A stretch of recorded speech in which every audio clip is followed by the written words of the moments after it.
사사기 16장 1절에서 14절 말씀. 삼손이 두 번째 여자와 세 번째 여자에 대해서 일어난 사건이 기록되어 있죠. 삼손의 두 번째 여자는 가사의 한 기생이었습니다. 1절 말씀. 삼손이 가사에 가서 거기서 한 기생을 보고 그에게로 들어갔더니, 가사는 소라에서 60km 떨어져 있는 곳이죠. 한 기생이라 그러는데요, 창녀입니다. 몸을 파는 사람이죠. 정욕이 발동되고 육체의 정욕에 이끌려 살게 됩니다. 여러분, 죄의 자리에는 가면 안 되는 것이죠. 이번에도 삼손은 여자, 그것도 매춘부에 빠져 있는 모습을 보십시오. 이게 나시린입니까? 제 소견대로 행하는 시대상을 보여주고 있는 것이죠.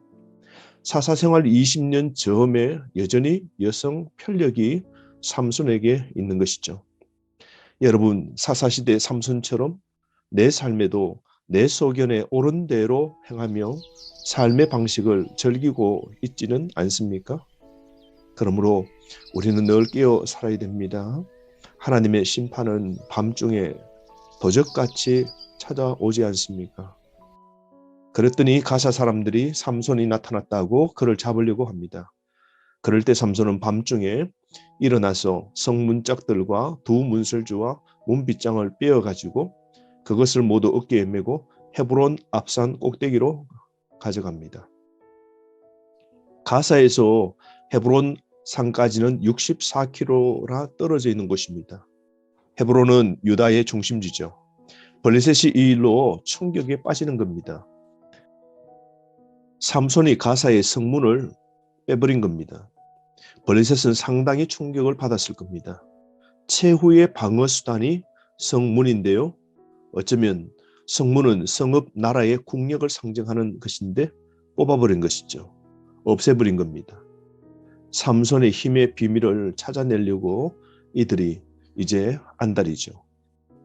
삼손은 무시무시한 괴력의 힘들을 자기의 개인적인 보복으로 사용하고 있는 것이죠. 도무지 하나님의 일을 하는 사사로 부름받은 자가 맞는지 의심스럽기도 합니다. 16장 4절 말씀부터 세 번째 여자가 나오는데, 삼손의 세 번째 여자는 이름이 나옵니다. 들릴라인데요. 들릴라는 음탕한 또는 연약한이라는 뜻이 있습니다. 연약한 여자다. 남성을 자극하는 것이죠. 소래 꼴짜기, 포도의 꼴짜기에 들릴라에게 빠지게 된 겁니다.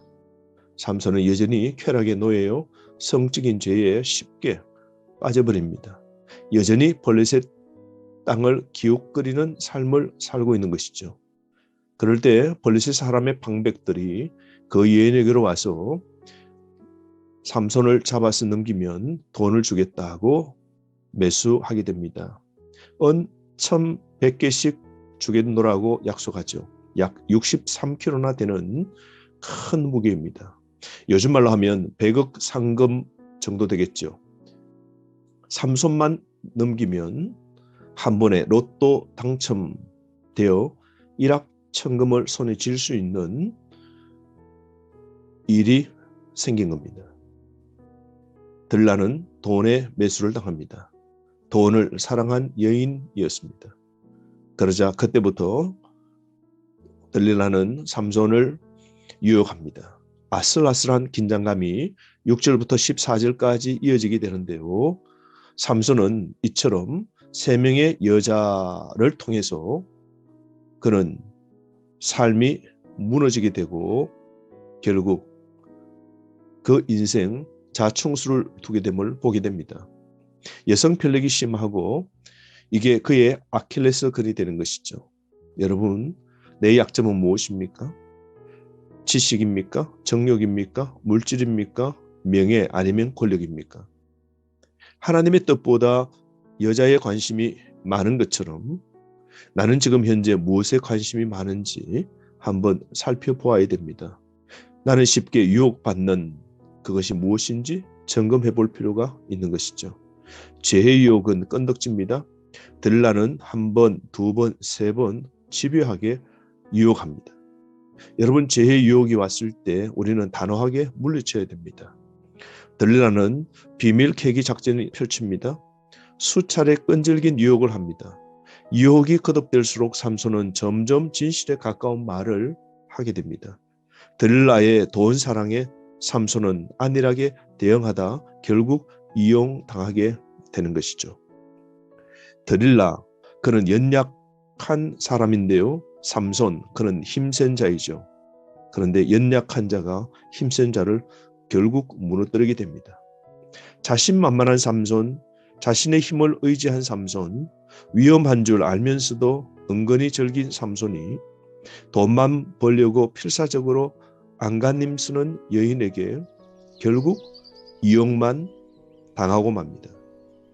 나시린으로서의 성별과 헌신을 잃으면 결국 우리도 성도의 모습을 상실하고 성령이 떠남으로 무기력해지게 되는 것이죠.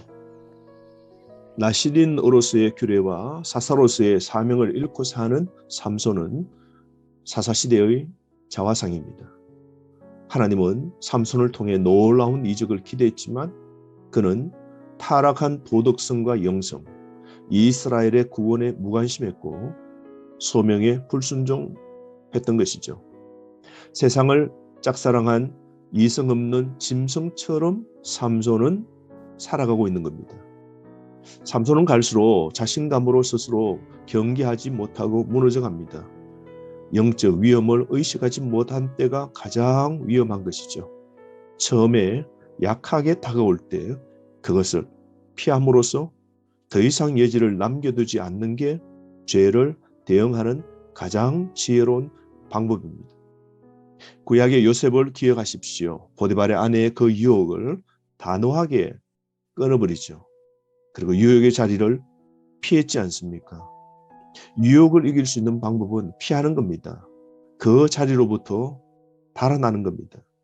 삼손은 한 번, 두 번, 세 번 위기를 모면하며 거짓말로 둘러대지만 그러나 집요한 들릴라가 계속해서 비밀을 캐려고 유혹했던 것이죠.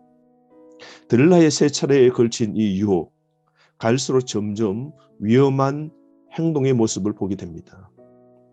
여러분, 유혹을 처음부터 단호하게 물리치지 않으면 결국 넘어집니다. 우리가 유혹과 죄를 이기려면 유혹받을 때 피해야 됨을 다시 한번 기억합시다. 오늘 깨어 살아야 됩니다. 거룩하게 우리가 살아야 됩니다. 오늘 나는 자주 넘어지고 자주 유혹받는 것이 무엇인지 살펴보고 내 소견대로 행하지 말고 하나님, 나를 불러주신 나시린으로서 성도로 거룩함을 지켜 사는 결단이 있기를 바랍니다. 하루 말씀으로 승리하십시오.